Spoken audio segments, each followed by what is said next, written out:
Well, hello again. Welcome to Horror in Detail. Today we are going to share Wendigo and cryptids encounter stories. First story. This story was shared by you/the_law_son. My experiences with the Bell Witch haunting. I lived in Adams, Tennessee growing up from about ages 14 to 18, 2004 to 2008. A couple of weeks after my family and I moved there, something unexpected happened. I was mowing on my dad's tractor, with a big 8 feet wide back-end mower. I was going down a hill when my horizon line violently was thrown around as the tractor tires hit something. I disengaged the mower, pulled the tractor around at the base of the hill I had just gone down. My blood went cold as I look up through the swathe I had just cut. Like a buzzer going down the middle of someone's head, making a lane in the grass. In that lane were 4 Native American burial graves. My parents started reaching out to anyone who might be able to help us identify the graves, anthropologists, historians, accredited people, etc. Those people unanimously agreed that these 4 graves were from the Trail of Tears. They corroborated this from what I remember because of how the graves were laid, very very shallow, with a giant slab of stone where a gravestone would be, the fact that they were interned on a hillside to keep the water from sinking in and raising the bodies since they had to bury them so quickly, and many other reasons. I consider myself a very logically driven and rationally minded person. Basically, I let my empirical senses try to explain something before I'll open myself to other possibilities. Yet, there were things that happened to me and my whole family that we weren't able to rationalize with the scientific mindset or anything logical. Event 1. The activity in our house started shortly after the mowing incident. We heard heavy knocking and pounding on the brick outer wall of the house, encircling the house. No matter where you were in the house you could hear the knocking. Some nights I would hear running footsteps accompanying the pounding. This activity happened nearly every night. As the nights passed I started feeling a heavy presence in my room, a suffocating one, like a heavy weight sitting on my solar plexus constantly. Whatever was happening decided to latch on to me. Event 2. Things continued to escalate. One night I was letting my golden retriever out to go pee. We had a ranch-style house overlooking the Red River. The door we were exiting was on the back side of the house facing the river. As I opened the door I start hearing faint whispering, something akin to leaves being blown/scratching across the ground. I looked up at the trees to see if the wind was blowing. Everything was perfectly still. It was fall in Tennessee, so tons of leaves on the ground. They were not moving either. The scratchy/blowing leaf noise continued, but as it continued it grew closer and louder. It sounded like a language of some sort, like how'd you imagine an incantation or something nefarious in the tone of the sound. I looked down at my golden retriever. All of the hair on her back was standing up and she was snarling like a rabid wolf, yet not barking, just kind of frozen in a fear response. I started getting extremely nauseous and could smell sulfur. I was completely frozen when my dog launches herself through the door's threshold and starts gnashing her teeth mid-air, snarling and chomping. The voices were now coming from directly in front of me. I could hear them as if someone was standing there a foot or 2 away. I grabbed my dog mid-air and pulled her quickly inside, slammed the door and threw the deadbolt into place. The door and frame shook violently as a vicious pounding started hammering on the threshold. I ran with my dog to the center of the house, flipping on every light along the way. We sat there alone all night until the sun came up. Ginger, my golden retriever, laid across my lap the entire night, pressing into me while she whimpered for hours. All I could do was pet her and try to calm her down, which was also helping me down-regulate. This was impossible though. The entire night until sunrise, the back door was thumping. Event 3, it happened when I was coming home from football practice. I had all my gear in a gym bag over my left shoulder. This is important, because of how I entered the house. As I closed the front door behind me, I began sitting down the gear bag from my left side, which caused me to look right. The room when you first walked in was our library, where we had a leather couch, chair, piano, bookshelves, and a wooden rocking chair. There was something sitting in the rocking chair. My peripheral vision caught it first, the chair going back and forth. As my vision centered on the chair, there was a humanoid-looking shape sitting there, head glancing downward at the book it was holding. Long black hair drawn down over its head and completely void of light. To picture what I saw, imagine the silhouette of a person, but rather a void of light. The light coming in around the edges of it seemed to be eaten up by the present/void, as the light spilled over the contour edges of the humanoid shape, like how black holes are visualized, almost exactly. It felt like I had jumped off a bridge into ice-cold water. I blasted myself backwards against the door screaming and fell down. As I was falling, I saw the void blur suddenly as it shot across the walls of the house and out through a huge bay window overlooking the river. My golden retriever was in the next room and she sprinted to chase the shadow across the walls, barking and clawing at the walls. After it left through the window, my dog came to me and laid on my lap until my parents got home. Event 4, I was fishing with my cousin Jack on the river by our house. We were right on the bend of a river, so the moon would be shining on both sides of the river, racing out at two lines like a 90-degree angle from the house, super beautiful when you weren't on edge. The reason I bring this up, there was a lot of light on the river that evening. Jack was about 10 or so at the time. He reaches up and taps me, "Does that lady need help?" I looked to where he was pointing and there was a pale woman dressed in white clothes going back and forth picking up stones just to the left of us across the river. I had seen her many times before around the property, and whenever I would get close she would disappear behind a tree or something similar would happen. Knowing this, I told Jack as calmly as I could that it was time for dinner and he needed to go up to my mom immediately, in an attempt to not scare him. When I walked him up and made sure he was on his way, I looked back over and she was gone, but I could hear a splashing in the water below. Event 5, myself, my dad, his friends, and some other family members were staked out along the river bend on the gravel bar beneath the rise to our house. Nothing out of the ordinary at first. It was July 4th and we were having an actual good time for a change. We were all spread out about 15 yards from each other. Each man had a low-end gas Coleman lantern. As the sun was setting, my dad looks over at me like something was bugging him. He told me later he felt like someone had just thrown a bucket of ice water over him before it began. The sun had just gone down when this happened. In unison all the lanterns were cranked up full blast, then just as quickly became barely a flame, then the fires roared to life again, down to barely a flame, roared to life, then they went completely out. Right as the flames went out, we heard the most God-forsaken scream by some woman across the river. Whatever it was kept on screaming despite our best attempts to call out to help. As her scream reached a crescendo, it sounded like what I could only imagine a person's throat being cut interrupted her scream. The sound of a dead weight fall of a human body tumbled down the hillside across from us and splashed violently into the water. At this point all the guys had their flashlights out.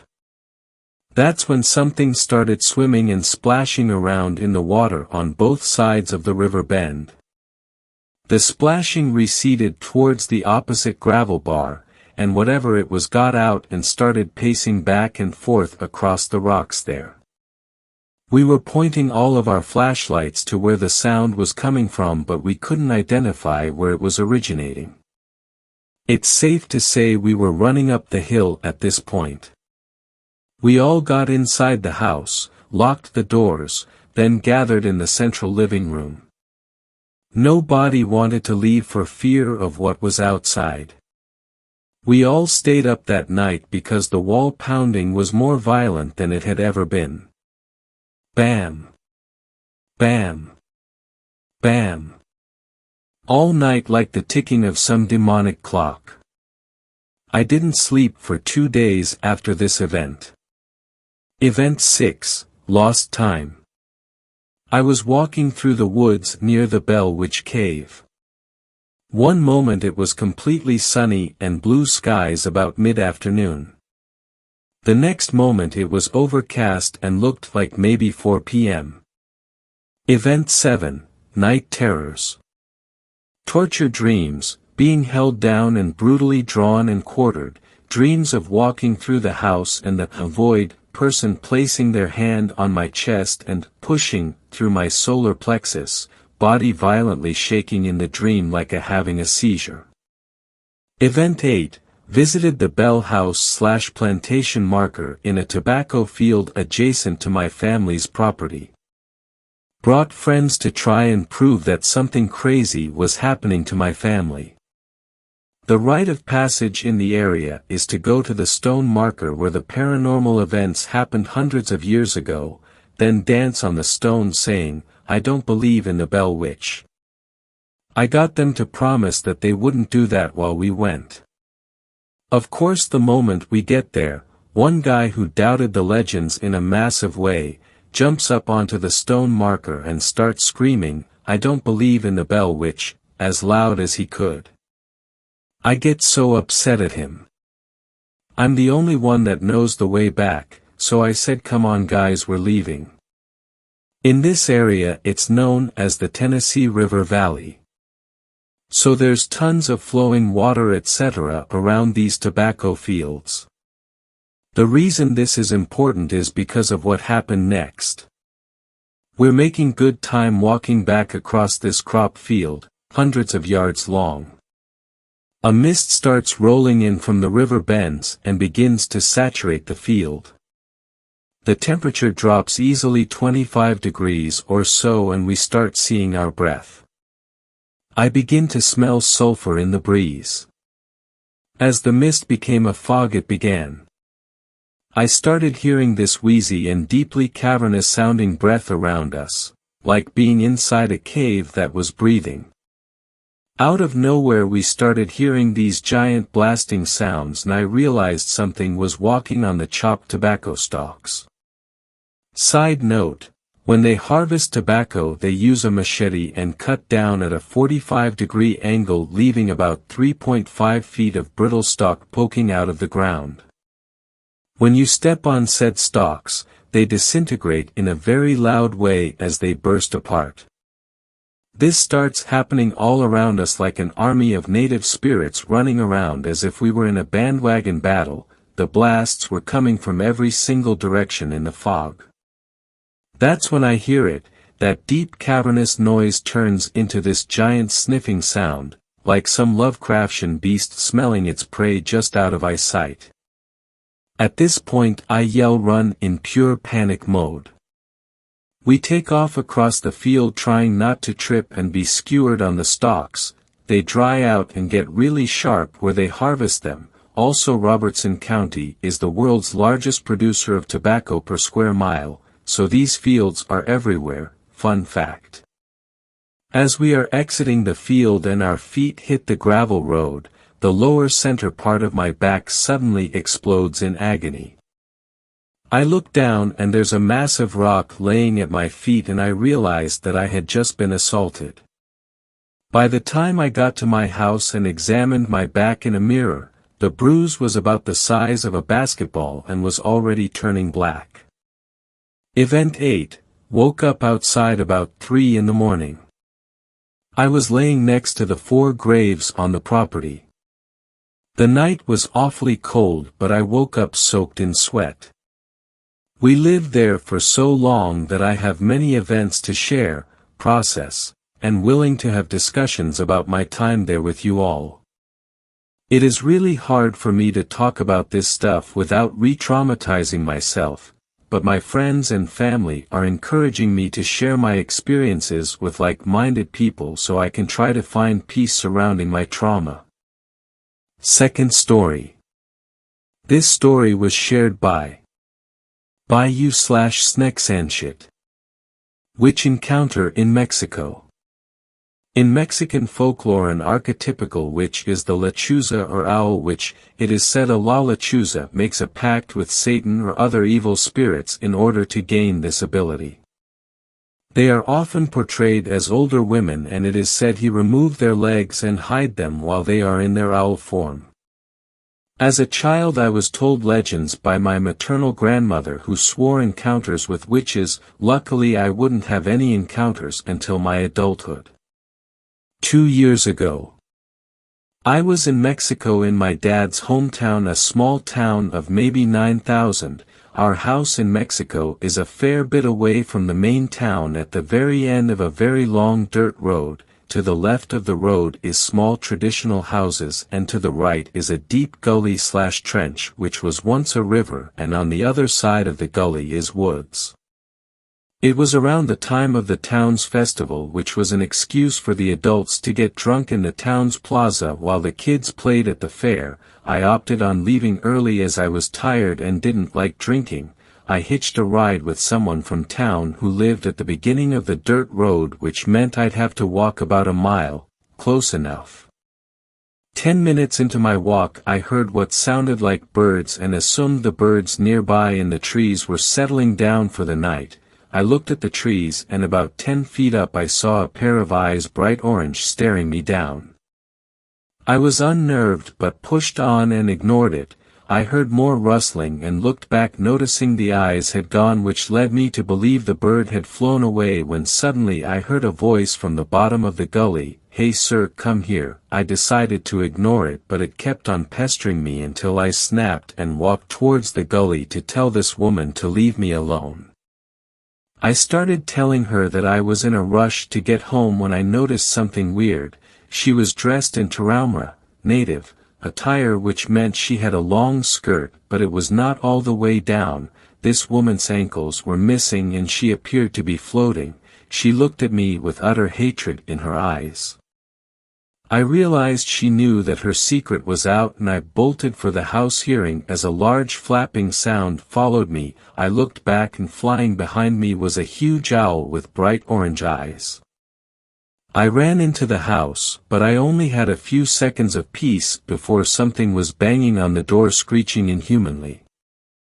I panicked and remembered my grandmother telling me prayer was the best defense against a witch, which I started doing, which seemingly worked as the screaming stopped. I decided to place salt in the doorways when something broke the kitchen window above the sink. Attempting to come through the window was that same owl, but this time it was gargling vaguely human words. In a panic I took the salt I was using on the doorways and threw it at her. Immediately it backed away from the window and perched itself on the fence, staring daggers into the window. I sat on the couch on edge all night and eventually passed out. The next morning I woke up hoping it was all a horrible dream, but upon entering the kitchen saw the glass from the broken window, and when I stepped outside I saw large scratches on the front door. I walked over to the fence where this owl was perched, and on the fence and the floor surrounding it was blood. Unnerved I started sweeping the glass out the front door when I saw her, an older native woman, across the gully among the trees staring at me. Her face was covered with small cuts as if she had been assaulted by tiny shards of glass. I knew this was here, and I stared her back down until eventually she retreaded into the trees, and I never saw her again, thankfully. Every time I go back I still place salt in the doorways and pray as soon as I enter the house. Often in that house I feel watched, and other people who stay report voices outside, and knowing on the roof, I know she sits in the trees waiting until she can attack me again. Third story. The Witch Children in the Woods. This is a personal story that happened to me a few years ago when I was 26. I've been too scared to talk about it until now out of fear of being made fun of, so here is my story. Call me Sarah. 4 years ago, my great-grandmother passed away at the age of 98. We were close all the way into my adult years, so the death hit me hard. She lived in a one-story house in a rural town 30 minutes outside of Springfield, Missouri. Her house sat on a large and heavily forested piece of land. There was a large hill several hundred feet behind the house that dropped off into a creek. I spent almost my entire childhood staying on this piece of land and had learned how to take care of it and the house. After the funeral services, I volunteered to stay and take care of the land while my family decided on what to do with it. Unfortunately, I wasn't able to buy the land, so I wanted to spend as much time out there as I could. My first 3 days I spent packing up items and cleaning the house. The nearest neighbor was 5 miles away, so I didn't have to worry about unwanted guests that would get in the way of my packing and disturb my personal way of mourning the loss of someone so close to me. The 4th day is when the odd events started occurring. I slept in a sleeping bag in the living room, and when I woke up I immediately screamed. A few inches away from my face was a dead copperhead snake.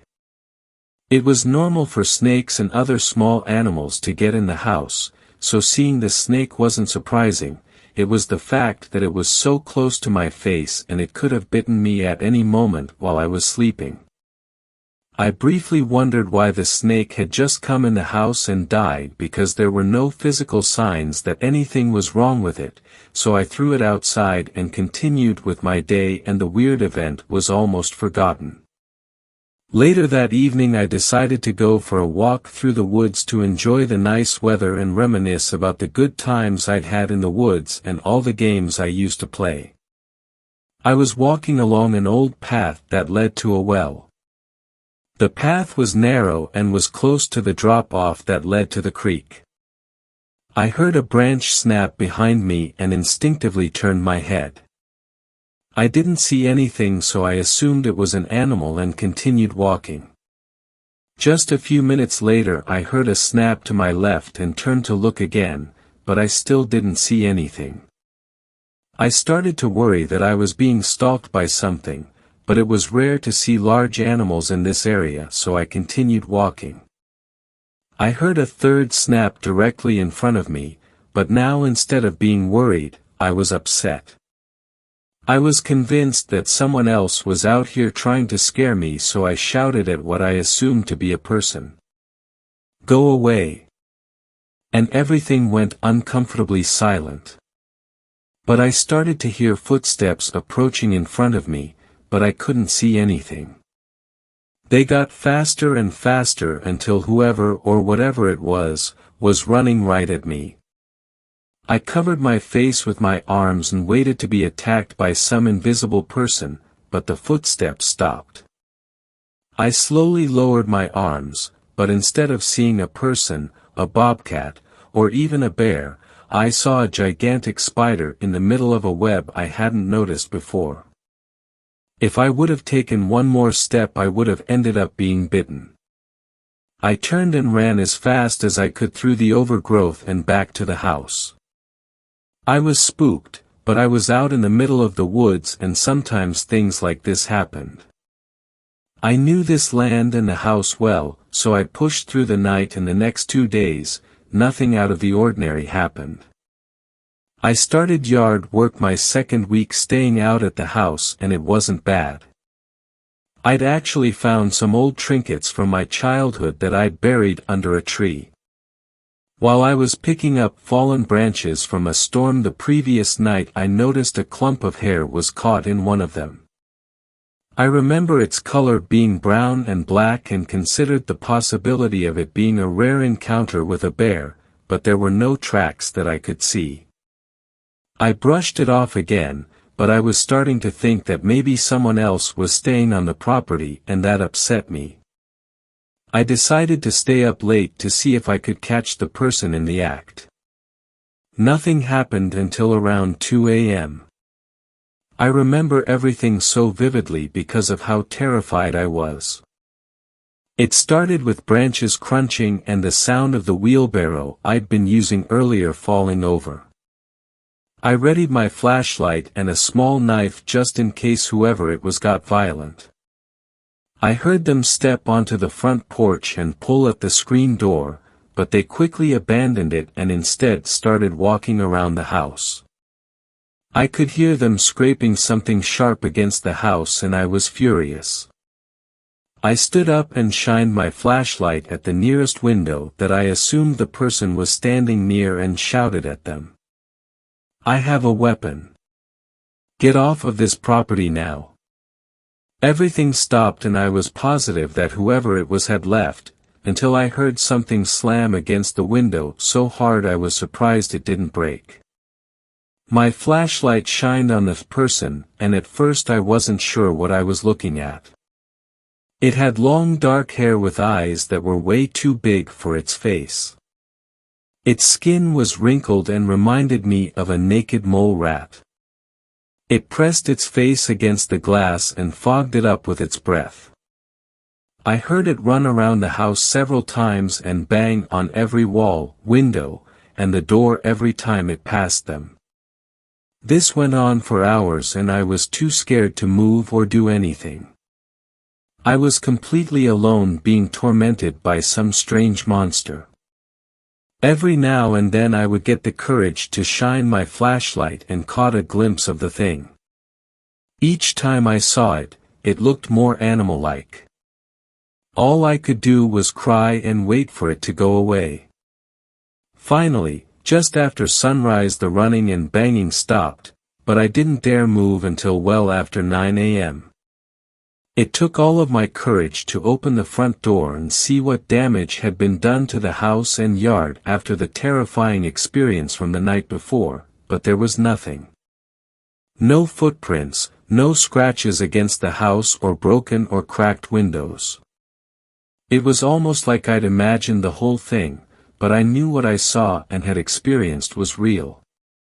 Nothing else happened for the rest of my stay there, and by the end of the month my grandfather came to pick me up and take care of the belongings I'd packed away. I was still terrified by what had happened, but I had almost convinced myself that I'd imagined it until my grandfather spoke to me. He told me that he was happy that this land was being sold and how much he hated growing up here. When I asked him why, his answer seemed to validate my experience. Now, my grandfather is a serious no-nonsense man. He was the type of person that stayed quiet, but when he did speak you'd better listen because it was important. He was a hardened war veteran and devoted Christian, so things like paranormal and supernatural were just fairy tales to him. He made sure to tell his children and me and the rest of my siblings and cousins that. He told me how his mother, my great-grandmother, would always try to scare him and his sister with stories about the land being guarded by monsters. The story says that these monsters, hybrids is what he called them, were the children of falsely accused witches. The people living in the area back when this was going on claimed that the children were part witch and part animal and needed to be killed, so they were left in the forest to die. He said that when the witch children died, they came back as spirits and claimed the woods as their own, and any unwelcome visitors would be tortured until they were literally scared to death. Just how their falsely accused mothers had been scared when they had been killed.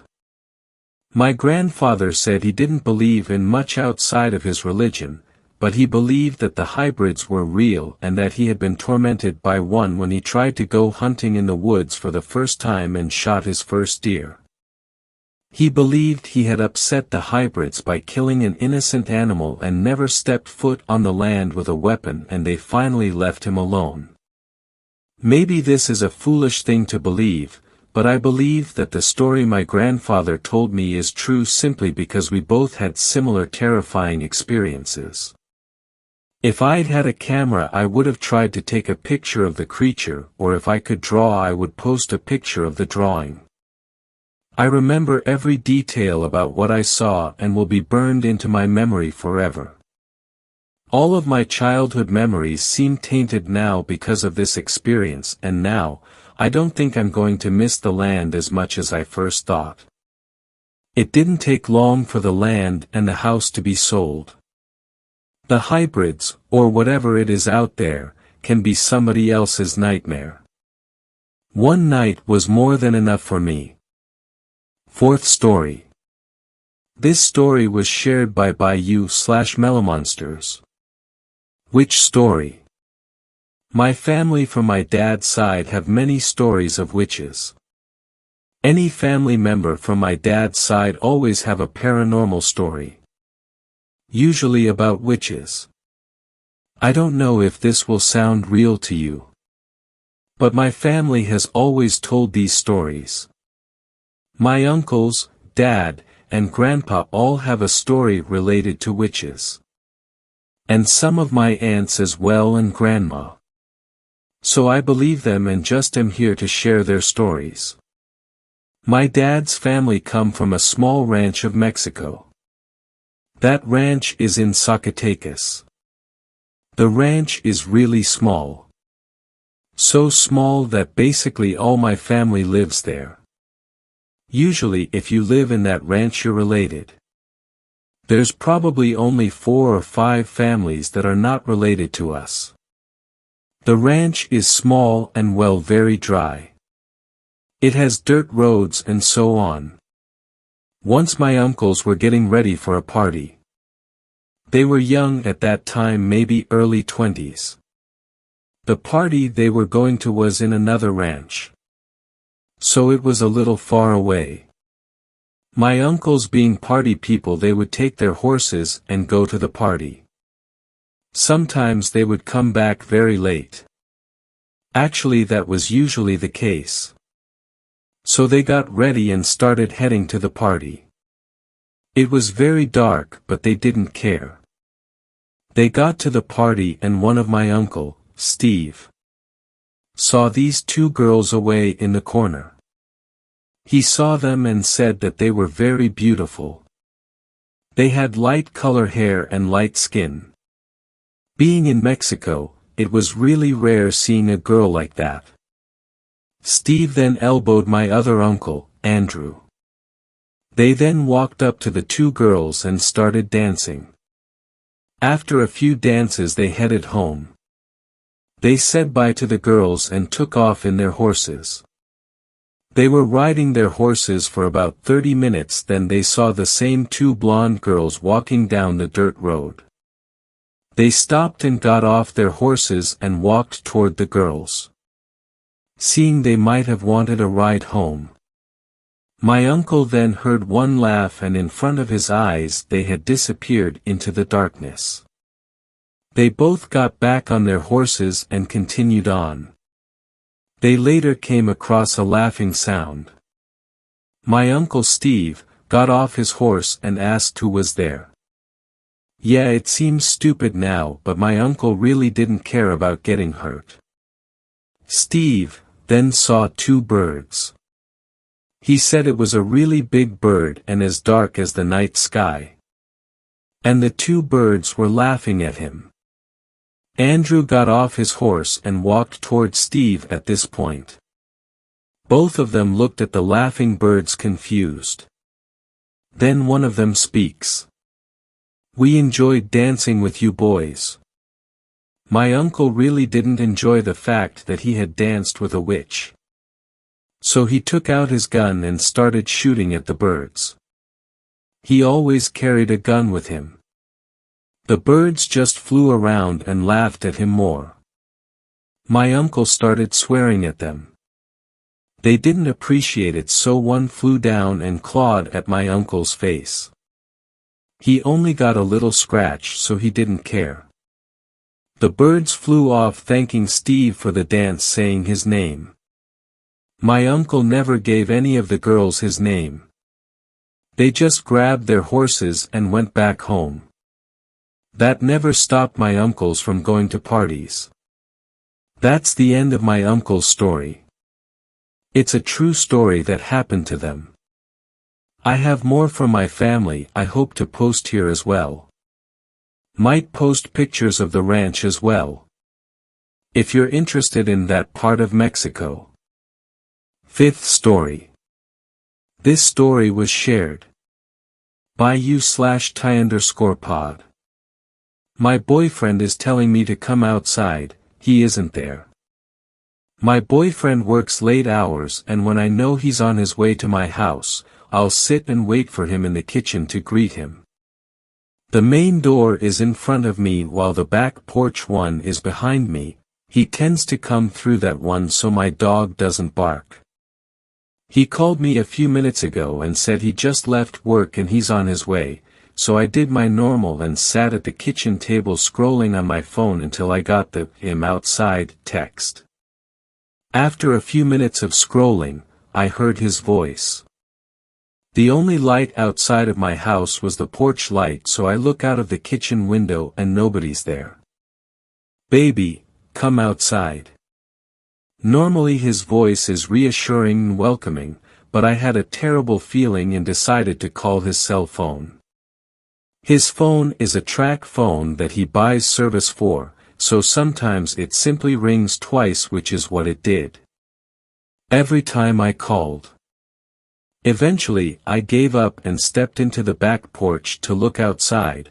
Maybe his phone died and he needed me to unlock the door for him. I could feel my heart drop when I remembered the door was unlocked. I start to text him asking him to answer his phone, but while I'm doing this the voice turns from a gentle tone to an angry one.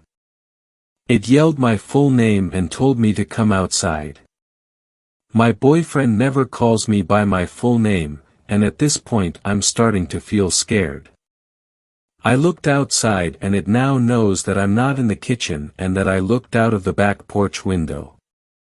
I call him again. After what felt like hours he answered in a concerned way, apologizing because his phone was on vibrate as well as it not working. "Why are you telling me to come outside?" Those were the first words I said. There was an immediate silence over the line. "What do you mean?" "I'm just now on your road." He sounded worried, but I could tell he thought I was pranking him. The voice was getting angrier by the second. It cussed at me and eventually started banging on the door. It was so loud that even my boyfriend could hear it through the phone. I heard the car speed up, then the sound of gravel from him pulling into my driveway. I finally mustered up the courage to move the curtain and see if there was really anyone there.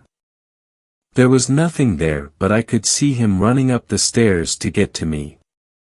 Once he got in the voice and the banging came to a complete stop. I stood shaken while he looked around my yard only to see a deer running away on its hind legs, just for the front two to hit the ground in front of it as it went into the nearby woods. We didn't sleep much that night, and eventually we plan on moving somewhere that's closer to the city as my house is out of the way from any other people. Sixth story. My dog and I found sign of something hungry in the Sierra Nevadas. Any idea what it was? Nothing seemed out of place at first. I thought I knew my shit and I had a gun. This should have been nothing new. This all happened yesterday near the Sierra Nevada mountain range. I am not going to make any assumptions as to what I saw or what was out there in the mountain forest. I will leave that to you. All I am going to say here is what I saw with my own two eyes, and the two of my dog. But first, A few points of background info before I get started.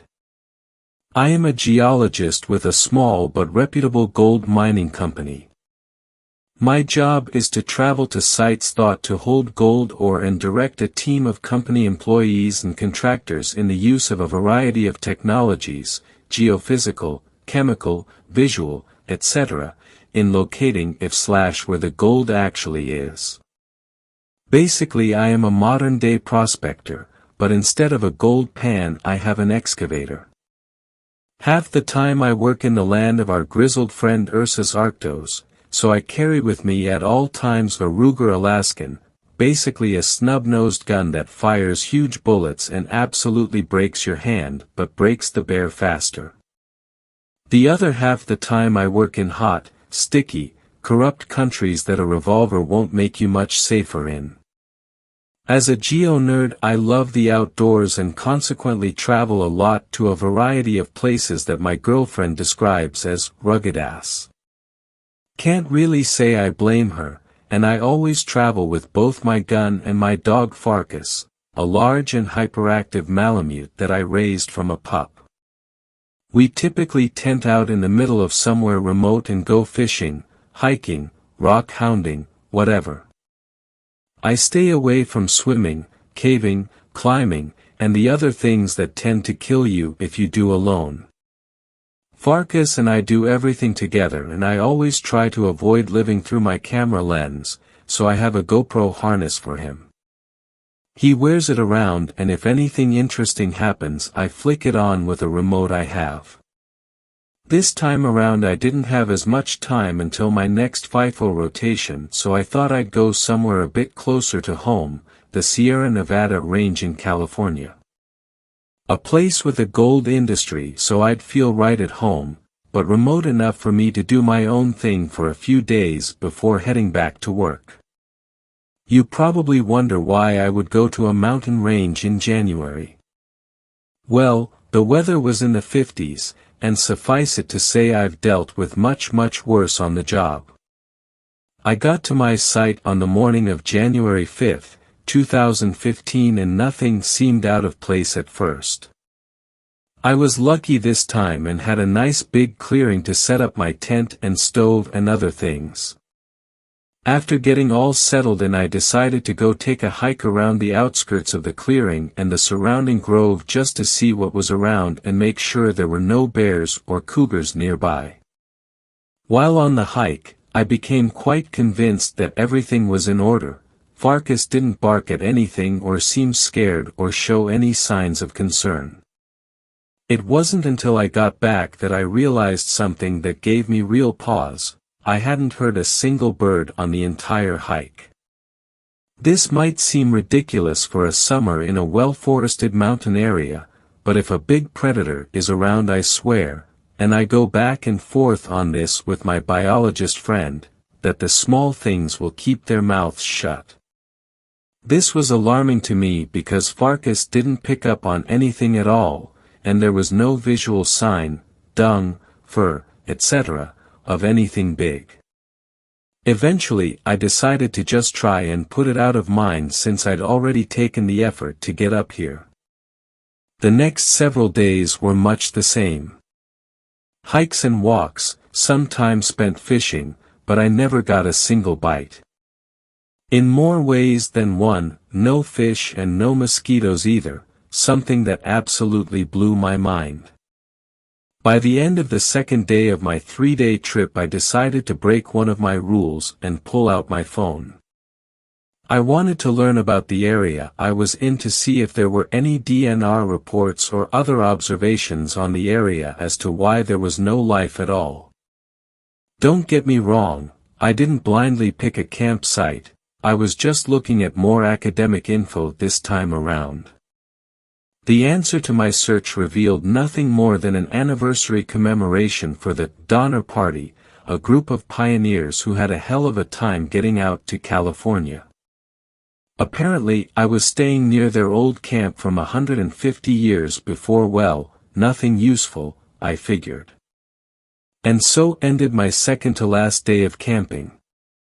Have you ever slept in a room with a dog that just sits there and stares at the door or a wall?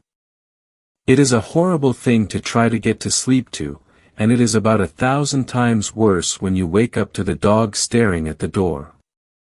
I quickly threw my boots on, leashed Farkas, and took a step outside. The second I unzipped the door I was filled with a profound and deeply unsettling feeling that something was off. Wrong. An uneasy feeling in the pit of my stomach. I had survived bear encounters, but those felt more direct, brutal and untamed, natural. This was different. This was a sense of wrong, a sense of some sort of mistake, not an active feeling as if I was being watched but more a knowledge that bad was around me. You might have felt it yourself if you've ever left your car unlocked in a bad part of town. It was the sort of feeling that reminded me of some of the less safe countries I have worked in. I decided what I would do, a once-over of the perimeter to make sure there weren't any bears or big cats, and then I'd pack up before loosing Farkas with the GoPro on to see what it was. I was heading out soon anyway, so I figured I would be able to review it soon enough. I let Farkas go, flip the camera on, and he immediately bolts to a steepish hill about 100 feet from my tent. He looks at it and barks a few times before I realize there is a sort of hole or tunnel there, about just wide enough to crawl through. I mentally kick myself for not expecting this sort of thing as a miner, but before I can grab him, Farkas weasels his way into the tunnel. Fuck. Now this won't be good, I can't lose my dog. What if there is a raccoon or something? About a minute and a half pass of me waiting and frantically calling Farkas' name before he comes squeezing his way out. He smells like shit, like actual shit, and he is covered in blood. I about lose it. It was like seeing my child hurt, but at least he is out of the tunnel. He comes over by me and sits down on the ground by me, and I start to investigate him and realize that he doesn't have any cuts or injuries. The blood must be from something else. Okay, this could be worse. I am about to accept that some rodent must have died down the tunnel, but then the thought of the absolute quiet of the area and the lack of any animals made me stop and think. A chill ran straight down my spine as I put it together. I show up in an area with 0 animals, and my dog discovers a human-sized tunnel filled with an awful smell and a lot of blood. Plus, that awful feeling, that dread in the bottom of my stomach and the back of my brain. I decided enough was enough. We loaded into my car and drove back to the valley. As soon as I got home I gave my poor, shivering Farkas a bath and connected the camera to my computer. I started watching the recordings. A bit of a picnic with my girlfriend and I plus Farkas, our first hike around the site, my failed attempt at fishing, where there was nothing in the water but mud, an early morning shot of, I had found it. On my computer I watched as Farkas ran to the entrance of the tunnel, barked a few times, and started to paw his way down the hole. It was narrow and there was barely enough light to record with. It seemed like a den of some sort, although it was big enough that I had to wonder what it was dug by. That was when the camera caught a glint of light. I stepped backward a bit on the timeline and played back again slow motion. It was something wet reflecting light, something greasy and red. Like an oil spill, but it was blood. And then I noticed what was swimming in the blood. Bodies. Parts of them, at least. A goose here, a deer's leg there, it was unmistakable. There was no denying what I was looking at, a hand, a human hand. Torn up and bloody. But a hand nonetheless. It seemed as if time had stopped. What could it be? Too small for a bear, and cougars don't live underground. What could possibly? I was pulled out of my mental wandering by a sticky slurping noise. Farkas was wading into the bloody pool and had begun to start eating from it. Not drinking from it, eating from it. The viscera and bones and flesh in the tunnel, he was chewing it and slurping it down. My poor pup crawled down the tunnel of some devouring animal or beast or thing and had started eating the hungry leftovers. And all the while, I stood above ground, hand on my holster, feeling safe enough with a gun by my side, while my dog was, well. This was a few hours ago. I've since called the police and the DNR and have been watching Farkas, who hasn't stopped that shivering but is otherwise fine. Looks like I was more successful than the Donner Party. Maybe I discovered a new predator. We'll keep you updated. If anyone here can offer ideas as to what I found, I'd love to hear. 7th story. This story was shared. U/TF2 Milktoast. If you live near Shiloh, Alabama, do not let your power go out. I'm a resident of Shiloh, and I'm begging everyone in the r/Nosleep community who lives in this area to heed my advice. I know some of you may be affected by Irma worse than I have, but please understand that I'm not trying to steal attention. This is a real warning. The hurricane is nowhere near as dangerous as what happens when you let your lights go out. It's been a rough week, I'm sure you all know. The storm has wreaked havoc across the southern states, and Alabama had been able to escape the torrent for the most part, up until yesterday. Since then, the rain has been pouring down, and the streets are rivers of rushing floodwaters. Power lines are down all over the city. Nobody can go anywhere without risking being stranded in the middle of the storm. Most of my neighbors packed up and headed north, but I don't have the money to spend on a trip. I'm waist deep in mortgage debts, if you must know. So I've been isolated in my home since last night, without power. And, good God, I have seen some shit in that period of time. It was around 4 o'clock that the power went out this morning. I'm not actually sure what the exact time was, since all my clocks are digital, and they all shut down at the same time. But I know the sun rose about an hour later, so it's my best guess. I was watching TV when it happened. The rain had been pretty docile up until that point. During the weather update, the storm suddenly turned into a downpour within a matter of minutes, and the power went out almost immediately. The wind howled as I turned out the window and saw the power lines sagging a few inches from the ground, and as I got up from my seat and walked towards the window, I saw that the tree in my next-door neighbor's front yard had been completely uprooted. It had knocked down 2 poles further down the street, and as a result, power had most likely been cut off from the whole neighborhood. Now, I may be poor, but I'm not dumb. I'd prepared for the storm beforehand. I'd stocked up some bottled water, batteries, a flashlight, and canned food, and set up my old gas-powered generator in the back corner. Actually, I'd like to go back on that first statement. I'd put all those supplies in the basement, which had no windows whatsoever, and was in complete darkness. Likely to be flooded, too. I am incredibly dumb, it seems. In any case, I had to go down there to start up the generator, or at least get a flashlight. But when I say it's dark, I mean that it's completely and utterly black. I'm not exaggerating when I say that you couldn't see anything down there. I started the walk down the stairs, feeling the railing for grip. You know when you close your eyes while going down a set of stairs, and you always stumble when you reach the last step because you think there's still another one below it? That was me the whole way down. Each step creaked loudly and noisily, as if they would break at any second.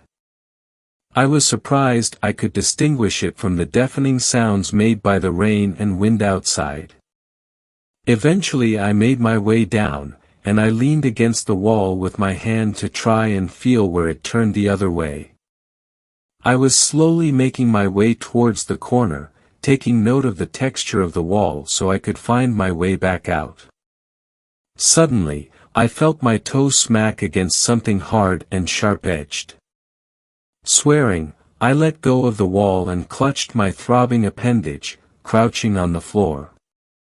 Then I heard the creaking. It came from somewhere behind me, probably from the stairs. My heart raced. I heard about how people go crazy and start looting places in a disaster. The last thing I wanted was someone stealing my things while I was down there.